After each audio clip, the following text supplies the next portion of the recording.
Man. Censored. Shoot. All right. And welcome to the most must-see show ever, the Bedford TV airwaves, or any airwaves, north, south, east, or west. The Wrestling Connection. I am your host, your purveyor of professional wrestling, your encyclopedia to the wrestling world, Mr. Ken Hill. Alongside me is the mystery man. Who is this mystery man in the vest and the skull shirt? Who could it possibly be? He's here, Mr. Zach. Oh, wow. We're live, we're in color, and we're shaved. Yes. Yes, welcome. Yep, I am the Anaconda Wolf, Zach Martinez, and I just want to say, wait, hey, what? Hey. Really? Jeez. Jeez. First day on the job for new Brian. Oh, boy, yeah. So, anywho, yes, I am the Anaconda Wolf. I am back, and, of course, I am thankfully here because I am here to officially claim what is rightfully mine from this past WrestleMania. Yes. All right, now, before we get to that, who is this wearing the everlast gloves and the stylish black cap? Ooh. And making his official return to the Wrestling Connection once again, Indestructible King Jay Warren. I'm back, y'all. You thought I was going to be gone. You thought I was going to walk away. I am here. Like my family always says, you can pick and choose your friends, but you cannot choose your family. These guys right here, family. This is what we define Family, family. All close to it. Recognize. Yes. Welcome to the show, y'all. And we here at the Wrestling Connection support the proper education of America, grades K through 12. Because spelling rocks. Yeah, exactly. Spelling rocks. Spelling rocks. Spelling rocks. All right. And of course, the Wrestling Connection brought to you by the fine people at Jumbo Juice. All right. So, Because speaking real of... men drink smoothies. All right, so going back to what I was saying before, yes, This past WrestleMania, my good buddy right here finally climbed the mountaintop. He has reached the summit. I am happy for the first time in the history of the Wrestling Connection, the brand new King of Pay-Per-View champion, Mr. Zachary Martinkus. Zach, Congratulations! Congratulations. I finally did it. What happened to Stronghold becomes a Wrestling Connection champion? Oh, yeah, and on top of that, I'm the first guy ever to not only win the Big Four championship, but also to successfully cash this pup in to regain this. The funny thing is, you want a fun fact here? Despite the fact that the pick he cashed in on didn't pan out the way Zach wanted, he won the tiebreaker. He won the tiebreaker regardless, and brand new King of Pay-Per-View champion. And of course, I am happy to announce that due to her second place finish at WrestleMania 32, your brand new and first ever female Big Four pay-per-view champion, Miss Julie Antrazian. Julie, Congratulations to our new champ. Thank you very much. Thank you. It's a very proud moment. Oh, yeah. Congratulations. Thank you. All right. Second championship. How did you do it? History.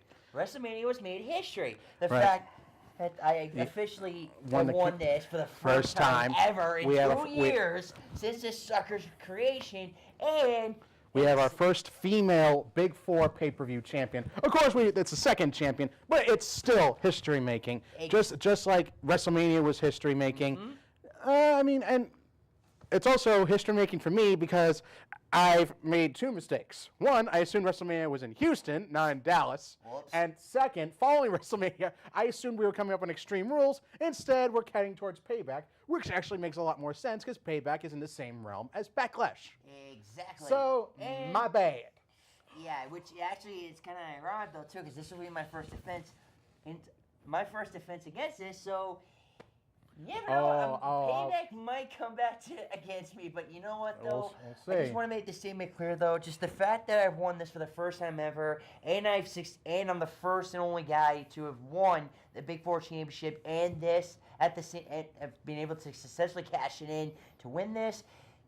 It means the world, though, and it doesn't matter, if I hold it, like just up till Payback for, God knows how long. Just the fact that I was able to hold this for the very first time ever, it means so much to me that I was able to make history twice this year. So, Congrats. yeah. And with So- that being said, No. his official tag team partner, Indestructible King Jay Warren, is making a special announcement.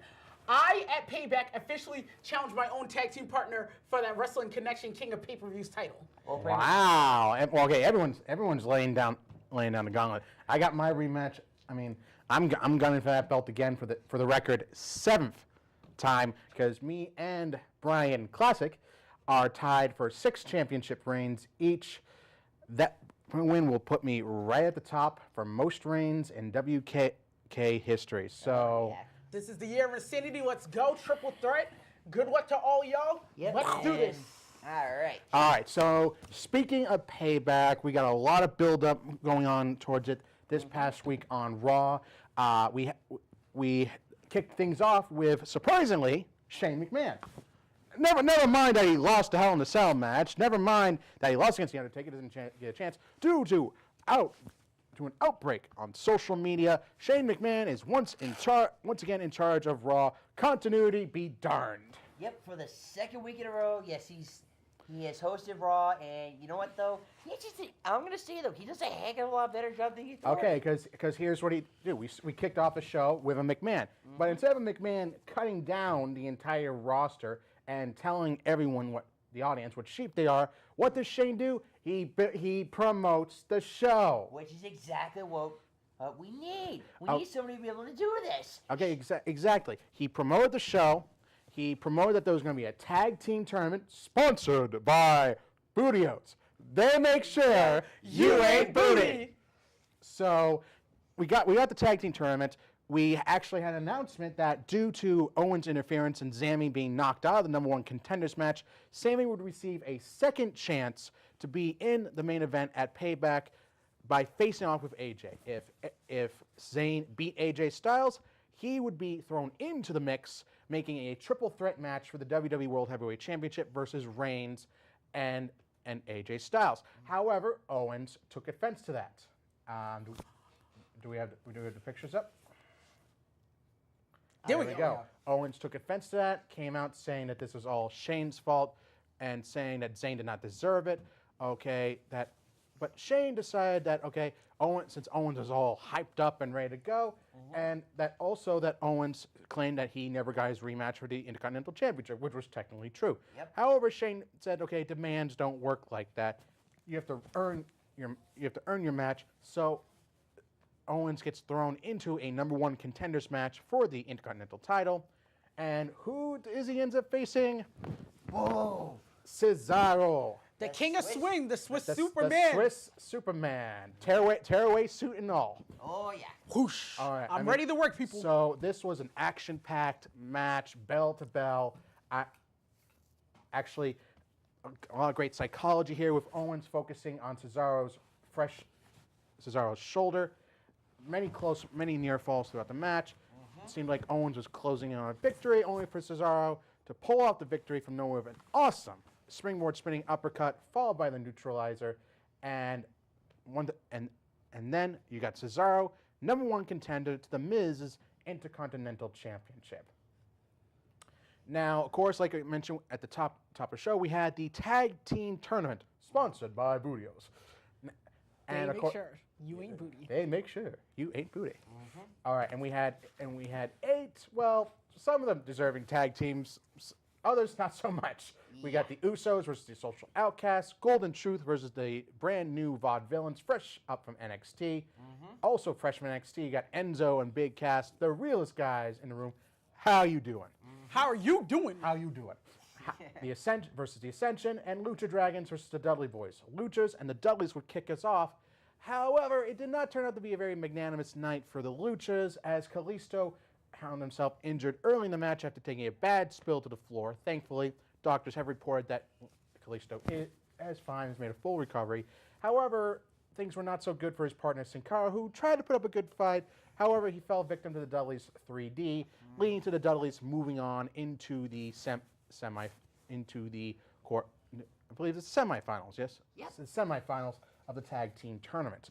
Now, later on, the Usos would handily dispatch the Social Outcasts with very minimal effort. Yep. However, They're here. they're here. You see, your eyes do not deceive you. We have the debut of Carl Anderson and Luke, don't call me Doc, Gallows. Yep.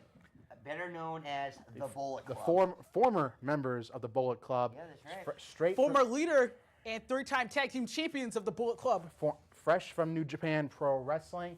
So it remains. You got an interesting situation here. You got AJ gunning for the WWE World Heavyweight Championship, and you got the debut of his former Bullet Club compatriots. It begs a very interesting question, which we'll get to later on. Yep. Now, in the meantime, we had Jericho and his highlight reel, and of course, Jericho's interviewed so many famous wrestlers throughout the ages. Yep. He's interviewed the likes of Randy Orton, John Cena, Edge. He's interviewed legends like Roddy Piper and Shawn Michaels. Shawn Michaels and Jimmy Superfly Snuka. Yep. However, there's one person that Jericho has never been able to interview that he so magnanimously introduced us to, Chris Jericho. Himself, of He course. introduced himself. And let me tell you, just this whole thing was just like, are you kidding me?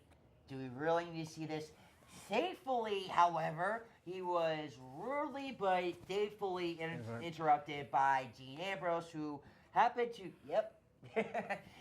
and of course, with a letter first saying, for who it may concern, though, we are unfortunately here to report, though, that the highlight reel has been canceled and replaced by nothing more than the Ambrose Asylum, starring Dean Ambrose. And of course, this was an edict handed down by Shane McMahon. So Shane making waves throughout the night without having to be on screen every 5 minutes. Which is a very good thing, which we don't need. Which, in the words of DDP, isn't a bad thing. It's a good thing. But bang. Feel the bang. And I thought what was funny about this segment, though, was like his Ambrose's first question about this, though, is like, what's up with the scarf? What's up with the scarf? Honestly, Yeah. I've been asking about that myself, though. Like, I get you're a rock star and all that, man, but just really. What is he, a Really? male model for We got GQ? Sam Dingo, what's his name? Who does I mean, that he crap. had a scarf reaching all the way down to his feet. Yeah, it's like, what are you trying to accomplish? Are you trying to- Honestly, that scarf drags Warning, male more than my model jeans alert. does. Warning, Yeah, I male mean, model seriously, alert. I mean, it looks like you're trying to purposely trip yourself. Oh my gosh, I tripped on my own feet. What was that? Like, Okay. We're waiting for that to happen. But, All right. of course, Jericho not being, too pleased with that, tried, slapped the microphone off Dean Ambrose, and of course, they got a little dirty deeds. So now we're getting a feud between Ambrose and Jericho, which some may say is a few months overdue, given the little interaction they had in Night of Champions last year, and suddenly now they're having differences. So, I mean, this is a good rebound for Ambrose after his loss to Lesnar at WrestleMania. Yep. It's a good rebound, face off with a legend who can hopefully re-elevate Ambrose, because Jericho really hasn't had that ability to really properly elevate talent. He tried to with Bray Wyatt, didn't exactly pan out the way we were expecting. So hopefully this time around, Jericho can do a better, cleaner job of re-elevating Ambrose to the main event level we've come to expect him at. Yep. All right. So moving on from there, we end up with Sami Zayn versus AJ Styles, Yep. a breathtaking aerial athletic display between the two. No interference from Owens as Shane McMahon saw fit to remove Kevin Owens from the premises. So we had a clean finish for this match. Again, back and forth. I mean, you had so many exciting near falls here, and a couple of false finishes thrown in. It seemed like Zayn had AJ's number a couple of times. Ultimately, though, AJ pulled one out with the phenomenal forearm, cinching the victory and keeping it a one-on-one match between him and Roman Reigns. Now, of course, this leads to the ultimate assumption that we're going to see Sami Zayn versus Kevin Owens at Payback, which is all well and good, because okay, we've been hankering for it. It's a personal feud that was simmering down in NXT. It's coming to a boil here in WWE, and we're finally going to get technically the second installment since we faced off in NXT last year. Now we're getting Zayn versus Owens on a WWE on the biggest stage. Oh yeah, I mean the fact these guys went each other like crazy in that ladder match at WrestleMania, I mean this is gonna kick it into overdrive just for these two going at each other. And if it's appropriate, a payback, because they each won payback against each other. Zayn for screwing Owens out of his NXT championship back in NXT. Kevin Owens for Zayn screwing Kevin Owens out of his Intercontinental Championship. So this fits it perfect. And just like Kevin Owens said like a while back when they were both still on the Indies, I think we are meant to do this forever. Like, they can be friends outside of the ring, but inside of the rings, let them fight, because patience will pay off real well. And I honestly think this is going to be a good match. Yeah, we're talking a Batman-Joker dichotomy here. Oh, they are destined to do this basically forever. And would I want to watch them forever? Heck yeah, I would. Oh yeah, hands down, no doubt about it. All right, now speaking of Roman Reigns, now Roman came out basically saying, okay, AJ can argue that he's won every championship there is, but the bottom line is he hasn't won the championship from the guy. Yeah, because the guy has really gone over well with the WWE Universe. Yeah, well, I mean, Boo. Yeah, well, yeah, but anyway, Reigns was in the middle of this, talking to both Zayn and AJ. However, then you had the League of Nations come out, because we always love having the League of Nations. Oh yeah. The League of Booty. Well, actually, now it's ironic though, since there's only 3 though instead of 4. Right. Sheamus laid claim to that if any one of them were to challenge Reigns, how could he be so sure that he would come out on top? Because Reigns has beaten the pants off of you 1-on-4, so we Look at know. that hat. That's such a beautiful hat. I love it. Little Christmas gift from the folks. The hat of intelligence. Yep. That is why he's the connection to pro wrestling. Yep. Now, Sheamus and the League of Nations would not only interrupt Reigns, would try to set a physical example by coming down and beating him up. However, surprise of surprises, lights go out and suddenly the Wyatts come up, and Bray and the Wyatts actually help Reigns fend off the League of Nations.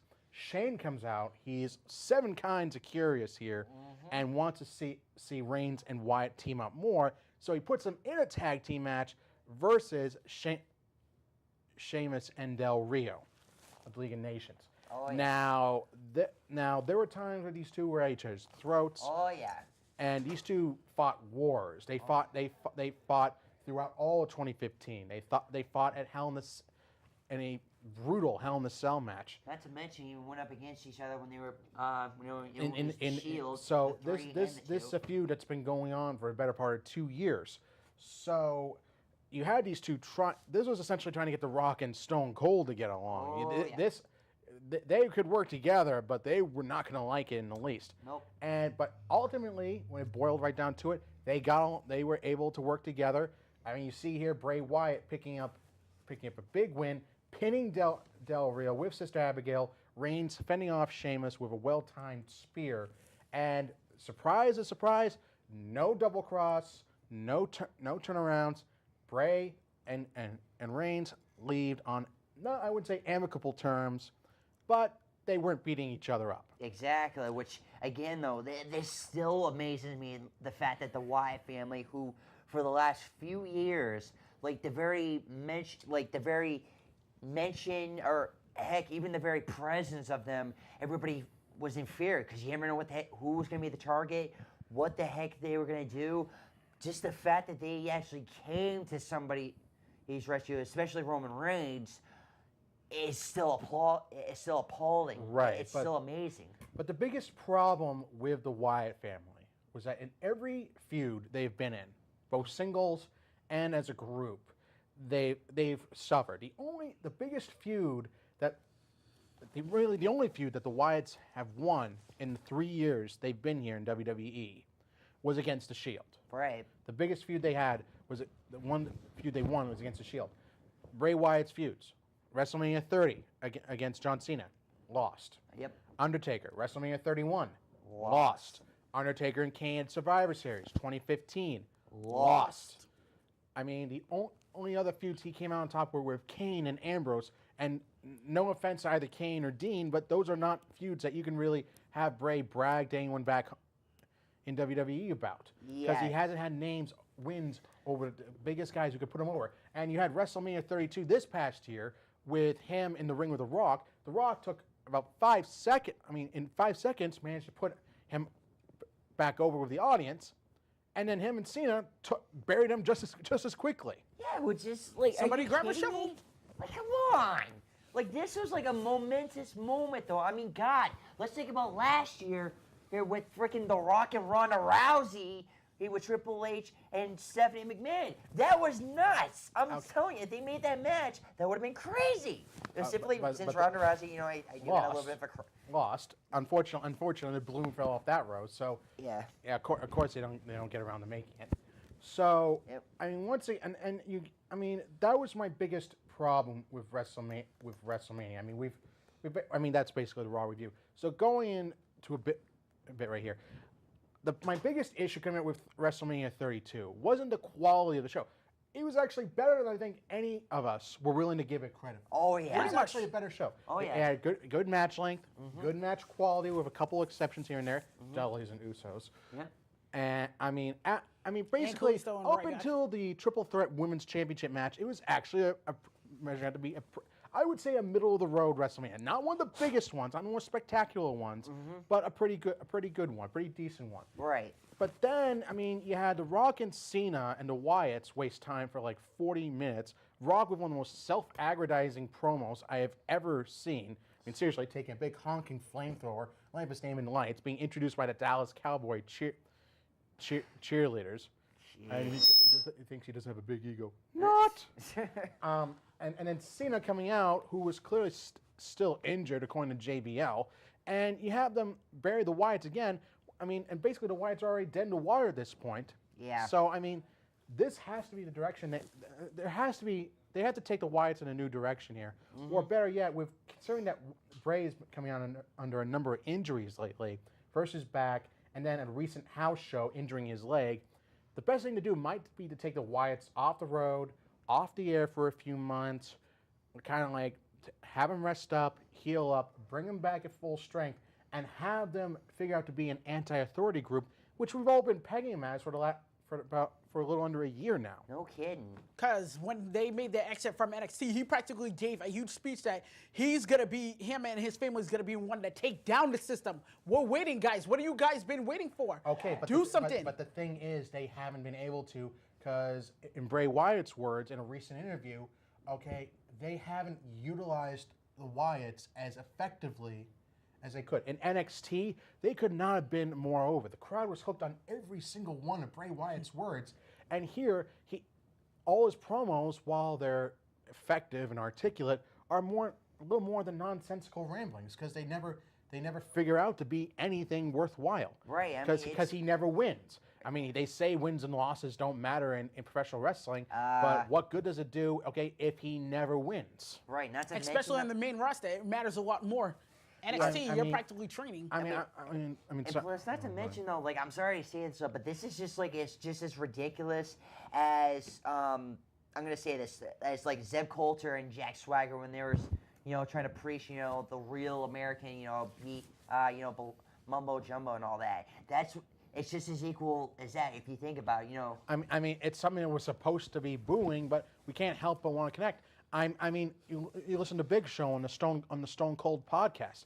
Okay, people are hooked on Bray Wyatt. He may not be the best looking guy, but he has a way of connecting with the audience that all of them hold up their cell phones like it's a Lenny Kravitz concert. I mean, he's got the audience hooked. Oh yeah. But they're not doing anything with him. They just throw him out there and just let him do whatever instead of just letting him go full bore and actually giving him a program, letting him do something to make himself and the Wyatt family worthwhile in WWE programming. But they have yet to do that in the 3 years that the Wyatt family's been on the WWE roster. So Give them a direction. give them a direction. So with any luck, the injury may be a blessing for Wyatt because maybe they'll bring him off the road. Like I said, let him heal up for a few months and bring him and the family back and let him do something. I mean, from an overall sense,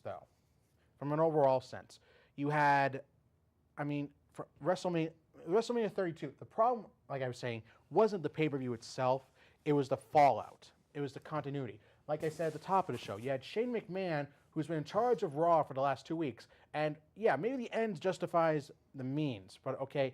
But the problem is, Shane lost his match, which would have put him in charge of Raw anyway. So having him run Raw for 2 straight weeks under the guise of, there was a big big outpouring on social media. Yeah, that doesn't work. That's a very flimsy excuse for letting Vince take. Instead of Vince just saying, okay, well, you know what? I got respect for you. You're willing to risk everything to run Raw, put yourself at risk, just like I've done for years, for decades. So you know what? Why not? Here you go. Here you go. Make the most of it. If he had just said, I have respect for you, that would have actually covered a lot. Exactly. Covered up a lot. But instead, they just said, okay, you know what the heck? Go for it. Yeah, it's just like doing it for a week. Doing it for 1 week, and the crowd loved it. They want to do it for another week, and it just begs the question: are they gonna constantly keep doing this, or are we gonna actually have like something, like a little bit of a revenge thing for payback for Shane though to be able to redeem himself to make it official? And how is though? I'm Darty, you got to play into this. That's the big question. How are they going to play into this? Because they're going to get upset once they return. Right. So I'm saying just from top to bottom. You had the Usos and the Dudleys. You thought that feud would go on longer. Instead, the Usos pretty much got their comeuppance all within the span of about 5 minutes, beat the Dudleys in about 3 minutes, and put them through tables. So it was basically a very anticlimactic end to that. Ugh. You had the Kalisto-Ryback match for the U.S. title, which ended under dubious circumstances when Kalisto got yanked from the turnbuckle, loosening it, exposing the metal bolt. He Hurricane Rana'd Ryback into the turnbuckle.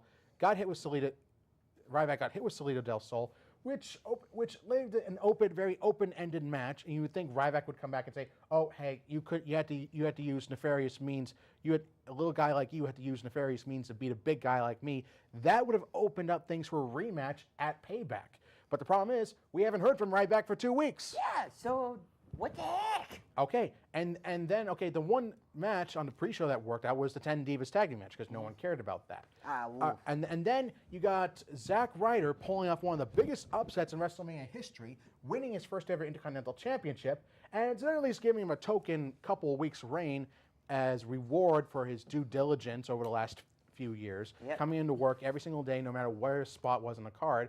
Instead, you have him lose to The Miz literally the night after. Yeah, and with the assist, his wife, though, was all shockers. But that's not the point. The bottom line is you had Zack Ryder out there for all of one night holding the Continental Championship, a very emotional, heartwarming moment for him, his family, and his friends. And just like that, he basically got Christianed out of the World Heavyweight Championship. And, then you had the Women's Championship with Charlotte winning.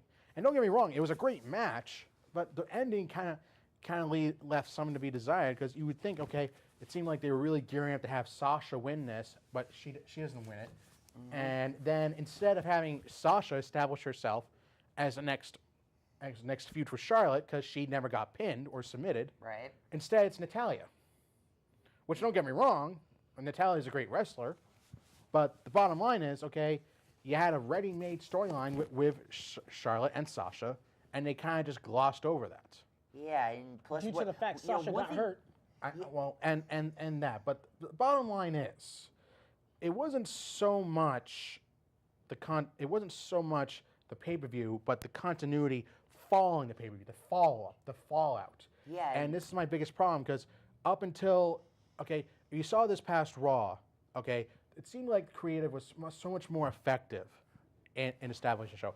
You had a properly built show, you had quality matches, you had a tag team tournament to establish a new #1 contender tag team titles, you had the debuting Gallows and Anderson. I mean, you had a great hot main event with Roman and Wyatt versus the League of Nations.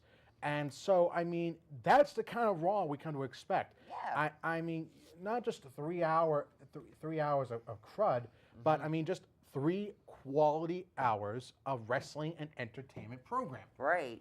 But you know, one thing I was a little disappointed about though was the fact that when they retired the Divas Championship, thankfully, but when I saw the new version of the Women's Championship, that I'm sorry, I was really disappointed with though, because all it is just a white version of the WWE World Heavyweight Championship. Well, I mean, that's kind of symbolic in a sense, because they are established now as equals on the same level as male superstars. They themselves are referred to now as superstars. There are no more divas, no women. They are basically on the same level as male WWE superstars. Right. So I think that's in a sense why they essentially have it as sort of like a photo negative version of the WWE World Heavyweight Championship, just as a message saying, okay, they're on equal footing with the men in WWE, so we're going to give them a championship that's very similar, if not the same, as the WWE World Heavyweight Championship. Well, I mean, I guess, all right, well, like I said,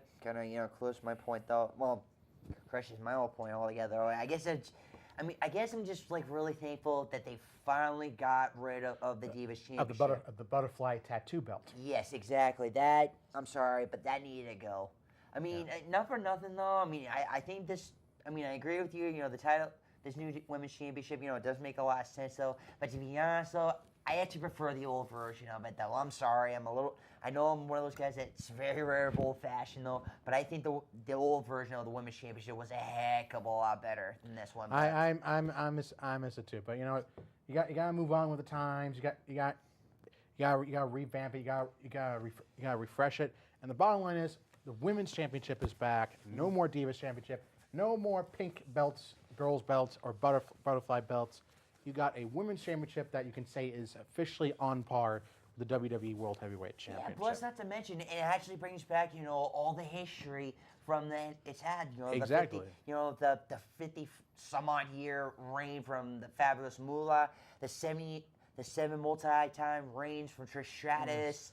The list goes on. Lita, Jacqueline, even Stephanie McMahon can claim she had a women's championship at one point. Exactly. Mickey James, Victoria.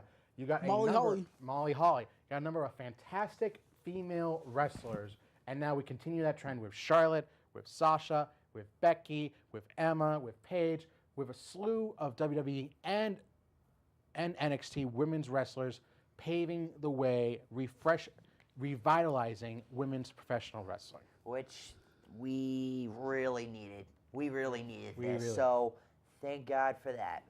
Thank God for that. Now, before we close out the show today, I'd like to welcome everyone into my own little classroom here for a little Pro Wrestling 101. Now, in today's class, students, today's lesson, students, is we introduce you to the faction, the super faction, known as the Bullet Club. Now, the Bullet Club originated in New Japan Pro Wrestling, and it was originally introduced by, surprise of surprises, Mr. Prince Devitt, or as we know him now in NXT, your current NXT World Champion, Finn Balor. Do we have the photos for Pro Wrestling 101? The Demon. All right, first one actually. There you go. Prince Devitt and the Underboss. Bad luck fail. Now Sorry, Ken, I can't see the numbers on here. It's all right. It's a good well, good for Battle Rock regardless. Fale and Prince We'll- Devitt, we'll the real improvise. rock and roller. Exactly. Now, this was introduced back, I believe, in 2013. So anyone know this better than me? Yes, 2013. This was introduced. All right, 2013 was introduced, originally consisting of just Devitt and Mr. Bad Luck. However, you would have several new members joining over the years, several reiterations. Now, a fun fact about the Bullet Club is that they just wanted to be called Bullet Club, not the Bullet Club, but they wanted to have an original name. They didn't want to feel like a rehash of anything. Ironically enough, though, Bullet Club is considered by many within the realm of professional wrestling as a spiritual successor of the NWO. Ooh, yeah. Anyone who's watched Ring of Honor or New Japan Pro Wrestling will see that they use the same symbol as the Wolf Pack in respect to the NWO. Kevin Nash has even gone so far as to give his blessing, considering them to be a very successful group. And Jeff Jarrett, Double J, who was both in the NWO and the Bullet Club, said that they are actually better. That gone so far as to say they were better than NWO, just in terms of pure athleticism, bell to bell. Wow. So I mean, it was just a collection of both foreign and American heel wrestlers, entire heel group. No one ambiguous, entire heel group aiming to just do what anyone would come into wrestling to do: win gold, win championships, make money. And you had, like I said, you had a slew of ultra talented individuals. You had the young Bucks. You had Tanahashi. You had a shocker of shockers, current #1 contender to the WWE World Heavyweight Championship, AJ Styles. You had Doc Gallows. You had Carl Anderson. Machine Gun. Now you can bring up. Yep. See, here you go. I mean, you had Of course, you had who's the lovely painted fellow, right? That right there is Haku's son. What's his name? Yeah, Tama Tonga, and his brother has recently joined, and they just captured those beautiful belts right there. Yes, the IWGP Tag Team titles, the Junior Tag Team titles, AJ, of course, the IWGP World Heavyweight Champion. So in the three years, Bullet Club has made a massive impact in every promotion they have been in, down in AAA, down in, like I said, New Japan Pro Wrestling, where they originated, and of course Ring of Honor. So Who is partnered with New Japan Pro Wrestling. Exactly. So all in all, Bullet Club has made waves wherever they've been. And the interesting thing is, now you have three former members of the Bullet Club in WWE, and you have one of the former leaders of the Bullet Club down in NXT as the current NXT champion. So, I mean, it begs the question. It begs the question whether we're going to see rise of a Bullet Club faction, or possibly a Balor Club faction in WWE. Now, I mean, it seems all too coincidental. You have AJ debuting at the Royal Rumble. You have Finn Balor conquering foe after foe down in NXT as its champion.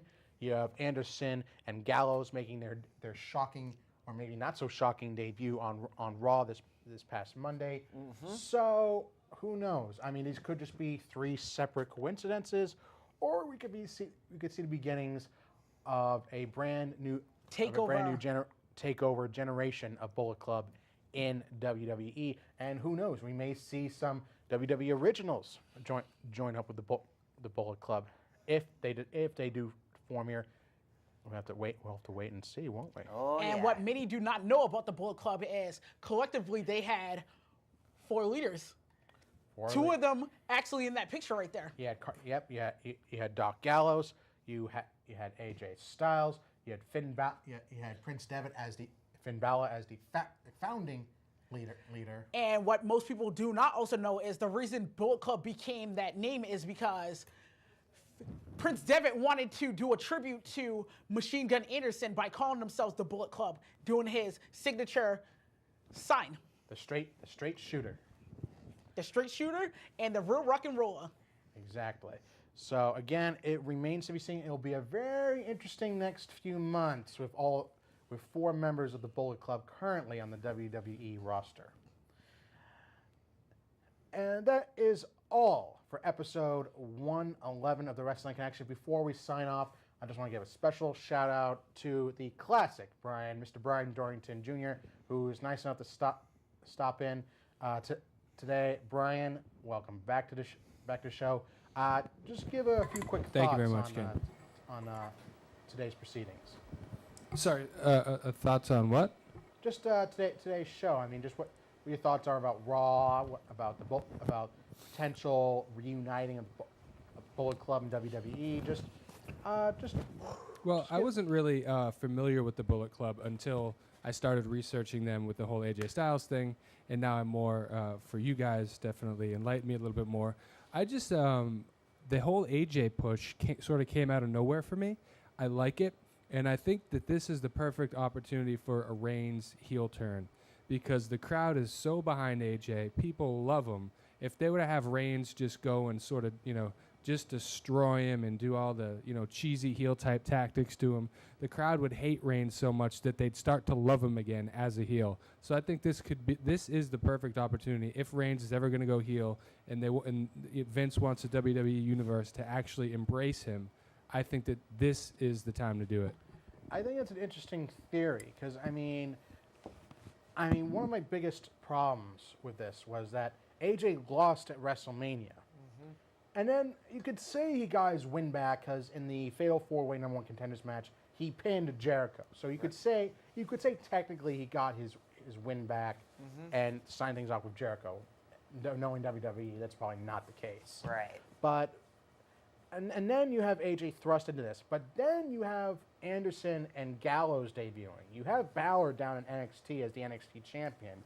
And it just seems kind of like an odd number of coincidences here. Yeah. And it makes me wonder what maybe we're starting to realize why AJ's suddenly been thrust into the championship picture. Who knows? Now, I mean, we could very well see a Reigns heel turn here. We could say, okay, you've been cheering AJ for a couple months. I've been busting my butt for 2 years, and all I ever get is you booing me out the door every single night. So you want to hate me? I'll give you a reason to hate me. And yes, we could very well see a heel turn. We could see the exact opposite. We could see AJ making a heel turn. We could see Gallows and Anderson coming out, helping AJ cinch the world championship. We could see them maybe finagle their way into the tag team title tournament, and they could upend the New Day for the tag team titles. We could, like I said, we could see the makings of a Bullet Club here in WWE. It could just be the 3 of them, or we could see more members join. I mean, who knows? I mean, Shane McMahon talked about guys who never got their opportunity. Maybe there will be WWE regulars who could see Bullet Club as a major opportunity to boost themselves to greatness. Exactly. I mean, and also there's a few guys that are going to be healthy now soon. Some of the more veteran guys, maybe some, not right away, but Rollins, Cena, Orton, those guys are due back within the next couple months, So, there's going to be a lot of new roster change-ups here. So who knows? I mean, the one big match everyone's talking about, with the potential Bullet Club forming and Rollins returning, we could very well see the Shield reforming to take on the Bullet Club. I was thinking the same thing. You're talking about having AJ, Gallows, and Anderson taking on Rollins, Ambrose, and Reigns. So like I said, this is going to be a fun next few months right here. Oh, yeah. I'm looking forward to this, but like I said, wait and see. Oh, The summer takeover is beginning. Prepare yourself, everyone. All right. So like I said, that is all for episode 111 of the Wrestling Connection. If you have any thoughts or comments on today's show, you can email us at wrestlingconnection@gmail.com. We really need to get one of those tagline. I know, it's ridiculous. I know, because I always get tongue tied trying to spell it out. wrestlingconnection@gmail.com. gmail.com. Wait a minute. Actually, isn't next week the paper preview? Actually not. I think it's 2 weeks. So Yeah, 'cause it's gonna be in May. The pay-per-view's not till May 1st. There's actually May 1st. There's actually Okay. All right, and actually, next Friday is going to be a very interesting episode because next week, my birthday. Oh my God! Oh! Celebration! Celebration, episode 112. Celebration time. Come on! Yeah, no. All right, so a very special birthday episode of the Wrestling Connection next week. So stay tuned for that. In the meantime, you can email all your thoughts and questions and birthday well wishes to wrestlingconnection@gmail.com. You can hit us up on our official Facebook page, facebook.com/The Wrestling Connection. Hit us up on our Twitter handle @WKonnection. And of course, you can check out all of our present and past videos, including our 100th episode special and many more specials at youtube.com/channel The Wrestling Connection. And of course, you can check out all the original aired episodes on the Bedford TV YouTube page, as well as catch the live stream every Friday at 4 o'clock. Yep, and actually, I just have one big question though. I need to ask though for everybody, if all y'all did like the mask though, or you prefer this good looking face right here. I need to know this. I need to know this by next week. We need a fashion pick. Yes, please. I've had the face paint. I tried this out. I need to know which one y'all want me to stick with for crying out loud. I need to know this, okay? We need to hear from the masses. Please let me know what the heck you guys like, so I can keep going, so I can actually stick with what you guys like. So I'm not having to switch up all the time, you know? And I mean, also, yes, I did stick with the baldness, but it was to purify and to get rid of some drama, though. Just make sure there's no caffeine in that jumbo. You got enough as it is. Hey, I did not go to and Starbucks. on I did not go to a Starbucks. special announcement on behalf of the Wrestling Connection in the following week, as well for myself, April 29th, Top Rope Promotions is coming to Brockton, Mass, as you can see right here. On my birthday, April 29th, my 25th birthday. Oh, yeah. So expect to see... It's a month of celebration. Yes. So expect to see the Stronghold there.